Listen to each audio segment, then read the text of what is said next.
এই বিশ্বের মানুষের কাছে আজও এক রহস্যময় নগরের নাম আটলান্টিস।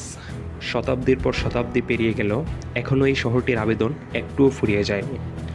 শহরটির কি আদৌ কোনো অস্তিত্ব ছিল, নাকি এটি শুধুই এক কবির কল্পনা, তা নিয়ে আলোচনা হয়েছে বিস্তর। এই নগরকে কেন্দ্র করে লেখা হয়েছে অসংখ্য গল্প, কবিতা আর উপন্যাস। আজও বিজ্ঞানী ও গবেষকদের দল খুঁজে বেড়াচ্ছেন সে অজানা শহরটিকে।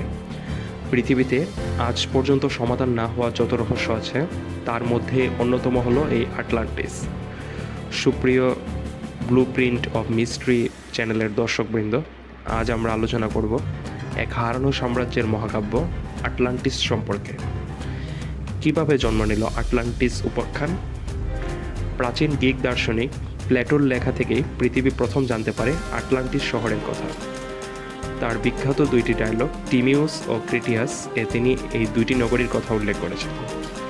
360 খ্রিস্টপূর্বাব্দ নাগাদ দার্শনিক প্লেটো তার শিষ্যদের কাছে অত্যন্ত নিখুঁতভাবে এই নগরটির বর্ণনা দিয়ে গিয়েছেন। প্লেটোর বর্ণনা অনুযায়ী আটলান্টিসের কথা প্রথম জানতে পারেন গ্রিক মহাজ্ঞানী সোলন। তিনি এই তথ্যটি পেয়েছিলেন মিশরীয় এক ধর্মযাজকের কাছ থেকে। মিশর থেকে ফিরে এসে সোলন তার আত্মীয় ড্রপসাইডকে গল্পটি বলেন।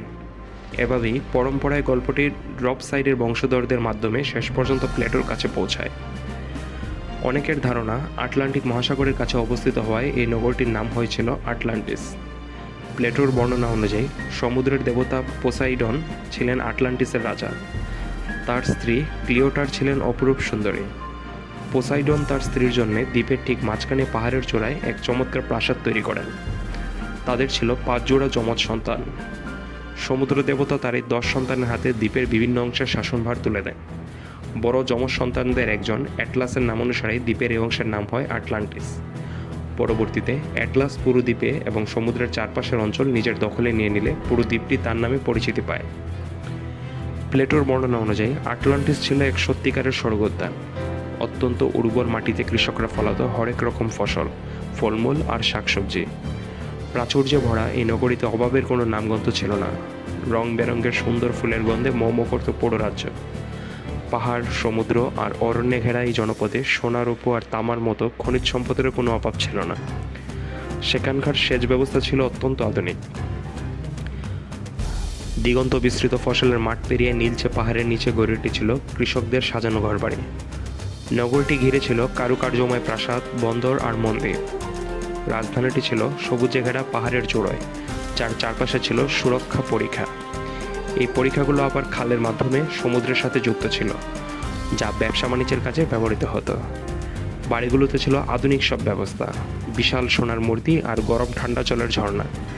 এই উন্নত রাজ্যে ছিল এক সুগঠিত বিশাল সেনাবাহিনী।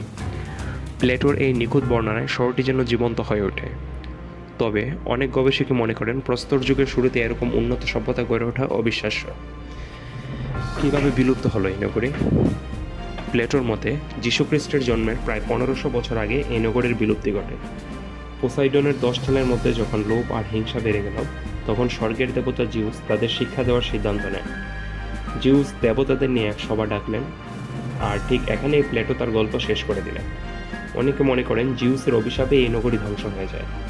তবে আধুনিক গবেষক অ্যাঞ্জেলোস গ্যালোনোপোলোসের মতে 1500 খ্রিস্টপূর্বাব্দে এক ভয়াবহ আগ্নেয়গিরির অগ্নুৎপাত ও জলোচ্ছ্বাসের ফলে এক রাতের মধ্যেই আটলান্টিক মহাসাগরের নিচে তলিয়ে যায় এই উন্নত সভ্যতা।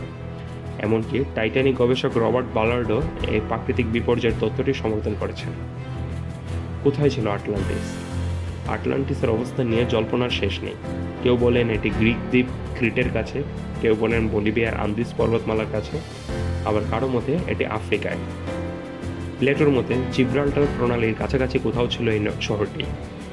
1968 সালে গবেষক এগার ক্যাচি দাবি করেন মিশরের নীলনদ ও স্ফিংক্স মূর্তির মাঝে কোথাও এর ধ্বংসাবশেষ পাওয়া যেতে পারে। 2011 সালে প্রত্নতত্ত্ববিদ রিচার্ড ফ্রেউন্ড স্পেনের এক জলাভূমির নিচে কয়েকটি শহরের সন্ধান পান, যা আটলান্টিস হতে পারে বলে ধারণা করা হয়। আটলান্টিস কি শুধুই মহাজ্ঞানী সোলনের শোনা কোনো গল্প, নাকি প্লেটোর কাল্পনিক কোনো নগরী, তা নিয়ে ইতিহাসবিদরা আজও একমত হতে পারেননি। তবে পৃথিবীর অধিকাংশ সংস্কৃতিতেই এমন হারানো সভ্যতার উপকথা প্রচলিত রয়েছে। তাই অনেক গবেষকই আটলান্টিসের অস্তিত্বকে গুরুত্বের সাথে নিয়েছে, আর সেই কারণে আজও সমুদ্রের অতল গহ্বরে চলেছে এই রহস্যময় নগরীর অনুসন্ধান। আটলান্টিস আজও এক অমীমাংসিত রহস্য। হয়তো একদিন সমুদ্রের গভীর থেকে বেরিয়ে আসবে এর আসল সত্য, কিংবা এটি চিরকালই থেকে যাবে মানুষের কল্পনার এক স্বর্গীয় নগরী হয়ে। আপনাদের কি মনে হয়, আটলান্টিস কি সত্যিই ছিল, নাকি এটি শুধুই প্লেটোর কল্পনা? কমেন্ট করে আমাদের জানান। ভিডিওটি ভালো লাগলে লাইক দিন এবং এমন আরও রহস্যময় ভিডিও দেখতে আমাদের চ্যানেলটি সাবস্ক্রাইব করে পাশে থাকা বেল আইকনটি চেপে রাখুন। দেখা হবে পরবর্তী কোনো রহস্যময় ভিডিওতে। ততক্ষণ পর্যন্ত ভালো থাকুন, সুস্থ থাকুন। ধন্যবাদ।